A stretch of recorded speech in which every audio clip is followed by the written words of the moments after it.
அணு ஆயுத பரவல் தடுப்பு ஒப்பந்தத்திலிருந்து ஈரான் வெளியேற வேண்டும் என்று அந்த நாட்டு நாடாளுமன்ற குழு பரிந்துரை செய்திருக்கிறது. அப்படி மட்டும் நடந்தால் சர்வதேச அளவில் அணு ஆயுத போர் வெடிக்கும் என்று ஆய்வாளர்கள் எச்சரிக்கை விடுத்துள்ளனர். ஈரான் அணு ஆயுதம் நோக்கி போகக்கூடாது என்றுதான் தாங்கள் பேச்சுவார்த்தையில் ஈடுபட்டிருப்பதாக அமெரிக்கா கூறி வருகிறது. ஆனால் அமெரிக்காவின் கூட்டாளியான இஸ்ரேலின் செயல்பாடுகள் ஈரானை அணு ஆயுதங்களை நோக்கி வேகமாக தள்ளியுள்ளது. ஈரானின் தேசிய பாதுகாப்பு மற்றும் வெளியுறவு கொள்கை குழுவின் செய்தி தொடர்பாளர் இதுகுறித்து கூறுகின்ற போது, அணு ஆயுத பரவல் தடுப்பு ஒப்பந்தத்திலிருந்து விலகுவது குறித்து நாங்கள் பரிசீலனை செய்து வருகின்றோம். நாடாளுமன்றத்தில் இது தொடர்பான மசோதா விவாதத்தில் இருக்கிறது. ஈரானுக்கு எதிராக சர்வதேச அணுசக்தி முகமையின் ஆளுநர் குழு நிறைவேற்றிய தீர்மானத்திற்கு பதிலடி கொடுக்கும் விதத்தில் நாங்கள் இதை செய்து வருகின்றோம் என்று தெரிவித்தார். ஜுரேனியத்தின் தடயங்கள் கடந்த 20 ஆண்டுகளில் சர்வதேச அணுசக்தி முகமை ஒரு நாட்டின் மீது இப்படியான குற்றச்சாட்டுகளை வைப்பது இதுவே முதன்முறை. அதாவது என்பிடி ஒப்பந்தத்தின் கீழ் ஈரான் தன்னுடைய பாதுகாப்பை உறுதி செய்வதில் பல முறை தவறியிருக்கிறது. அது மட்டுமல்லாது ஈரானில் பல இடங்களில் யுரேனியத்தின் தடயங்கள் கண்டறியப்பட்டுள்ளது. இது குறித்து அந்த நாட்டு நம்பகரமான விளக்கங்களை அளிப்பதற்கு தவறிவிட்டது. 2019 முதல் ஈரான் தன்னுடைய அணுசக்தி திட்டங்களில் வெளிப்படைத்தன்மையை கடைபிடிக்கவில்லை. எனவே அந்த நாட்டின் அணுசக்தி பயன்பாடு அமைதிக்கானது என்பதை எங்களால் உறுதி செய்ய முடியவில்லை.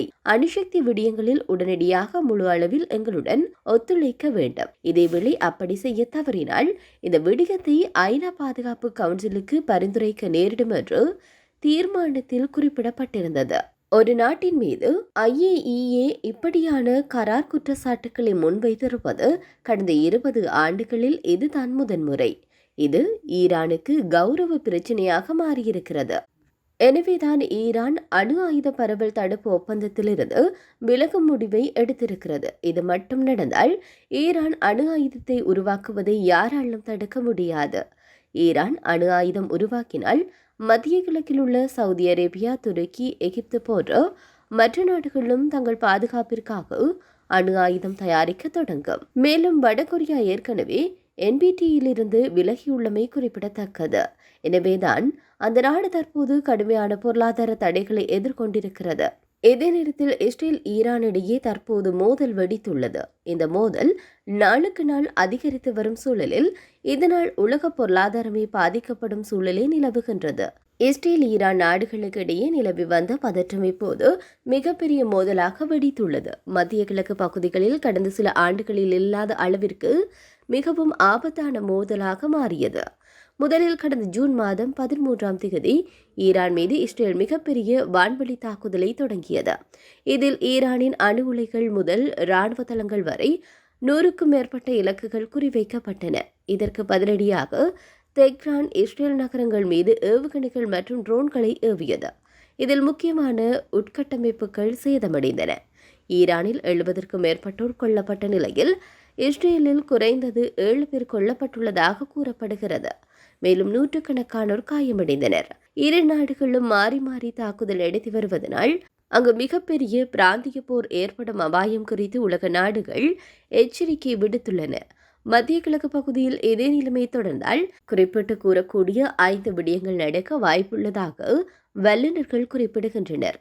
குறிப்பாக இஸ்ரேலின் ஜூன் மாதம் 13ஆம் தேதி தாக்குதலுக்கு அமெரிக்கா மறைமுகமாக ஆதரவு அளித்ததாக ஈரான் நம்புகின்றது. இந்த பகுதியில் அமெரிக்க படைகள் நிறுத்தப்பட்டுள்ளதனால் அமெரிக்க இலக்குகளை ஈரான் குறிவைக்கலாம்.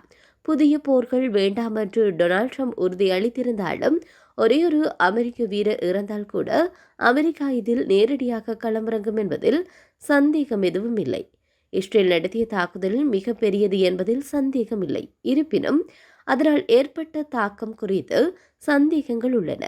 ஈரானின் செறிவூட்டப்பட்ட யுரேனியம் ஆழமான நிலத்தடி சுரங்கங்களில் மறைத்து வைக்கப்பட்டிருக்கலாம். விஞ்ஞானிகளை கொள்வதனால் அணுசக்தி நிபுணத்துவத்தை அளிக்க முடியாது. இஸ்ரேல் தாக்குதல்களில் யுரேனியம் பாதிக்கப்படவில்லை என்றால் ஈரான் அணுகுண்டை உருவாக்க விரைந்து நடவடிக்கை எடுக்கும். இதனால் அங்கு இரு நாடுகளுக்கும் இடையேயான மோதல் மேலும் அதிகரிக்கும்.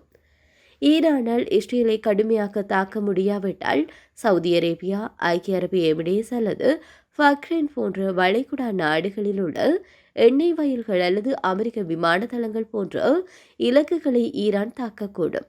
கடந்த காலங்களில் நடந்ததை பார்க்கும்போது இதற்கு வாய்ப்புகள் மிக அதிகம் என்றே கூறப்படுகிறது. இதுபோன்ற தாக்குதல்கள் மேலும் பல வளைகுடா நாடுகளை போருக்குள் இழுக்கலாம். மேலும் அமெரிக்காவின் உதவியும் அதிகரிக்கலாம். மத்திய கிழக்கில் வெடித்த இந்த மோதலினால் ஏற்கனவே கச்சா எண்ணெய் விலை உயர ஆரம்பித்து விட்டது. உலக எண்ணெய் வளத்தில் முக்கியமான பகுதியான ஹார்முஸ் ஜலசந்தியை ஈரான் தடுத்தால் அல்லது ஏமனில் உள்ள ஹவுதிகள் செங்கடல் கப்பல் பாதைகள் மீது தாக்குதலை தொடங்கினால் கச்சா எண்ணெய் விலை மேலும் உயரும். பல நாடுகள் இன்னும் கொரோனா ஏற்படுத்திய பொருளாதார பாதிப்புகளில் இருந்து மீள முடியாத சூழ்நிலையில் இருக்கின்றன. இந்த நேரத்தில் கச்சா எண்ணெய் விலை உயர்ந்தால் அது நெருக்கடியை மேலும் அதிகரிக்கும். மேலும் கச்சா எண்ணெய் விலை உயர்வு ரஷ்யாவிற்கு நேரடியாக சாதகமாக இருக்கும். இது உக்ரைன் போர் செலவுகளுக்கு நிதி ஆதாரமாக இருக்கும். இதனால் அந்த போரும் முடியாமல் தொடரும். சமீபத்தில் இஸ்ரேல் பிரதமர் பெஞ்சமின் நெதன்யாகு பொது நிகழ்ச்சியில் பேசியிருந்தார். அப்போது அவர் ஈரான் மக்களை குறிப்பிட்டு உங்கள் சுதந்திரத்தை அடைவதற்கான பாதையை நாங்கள் அமைத்து தருகின்றோம் என்று கூறினார். இஸ்ரேலால் தற்போது ஈரான் ஆட்சி விழுந்தால் ஈரானுக்கு சுதந்திரம் கிடைக்கும் என சொல்ல முடியாது.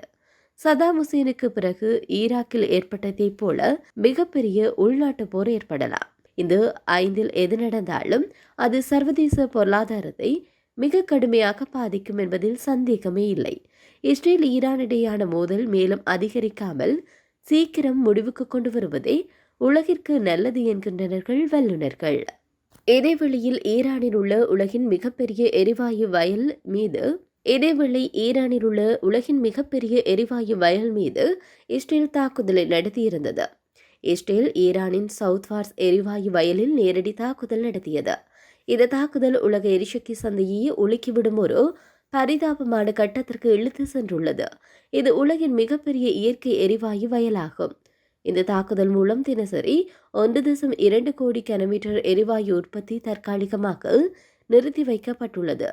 சவுத்வார்ஸ் களம் ஈரான் மற்றும் கத்தாரால் பகிர்ந்து கொள்ளப்படுகிறது. இது ஈரானில் 66% உள்நாட்டு எரிவாயு தேவையை பூர்த்தி செய்வதாக அமைகிறது. ஆனால் தற்போது ஏற்பட்டுள்ள இந்த தீ விபத்து மற்றும் உற்பத்தி பாதிப்பால் ஈரானின் மின்தடை, தொழிற்சாலை செயலிழப்பு போன்ற விளைவுகள் உருவாக்கியுள்ளது.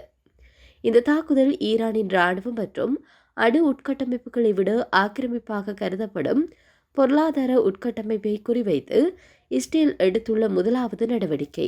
இது ஏற்கனவே கடுமையான ஆற்றல் நெருக்கடியில் உள்ள ஈரானை மேலும் பாதிக்கும் என்று நிபுணர்கள் எச்சரிக்கை விடுத்திருக்கின்றனர். மேலும் இதுபோன்ற தாக்குதல்கள் மிகவும் முக்கியத்துவம் வாய்ந்த எண்ணெய் மார்க்கெட்டுகளை பாதிக்கும். மொத்த உலக எரிசக்தி விலை ஏற்கனவே 14% உயர்ந்துள்ளது. இந்த சிக்கல் தொடர்ந்தால் ஐரோப்பா, ஆசியா உள்ளிட்ட பகுதி நாடுகளில் எரிபொருள் விலை உயரும். அதன் தாக்கம் உலகளாவிய பொருளாதாரத்தில் ஒரு புயலை உருவாக்கும் என்று சொல்லி நிபுணர்கள் கணித்திருக்கின்றனர்.